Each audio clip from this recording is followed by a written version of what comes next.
This is POCO F5 Pro, and today I would like to show how you can change the screen timeout value to never on this device.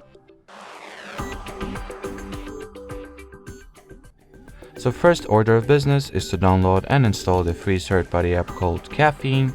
So open the Play Store, find this particular application, and install it real quick. Since it is a relatively lightweight app, just under 7 megabytes in size, the installation will not take long. Once the app is ready, you will need to go ahead and launch it. In here, make sure that the timeout section was set to be at infinite value.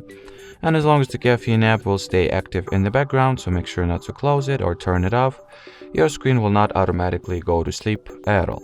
Alrighty, so that will be it for this video. Thanks for watching, thanks for your attention, and bye bye.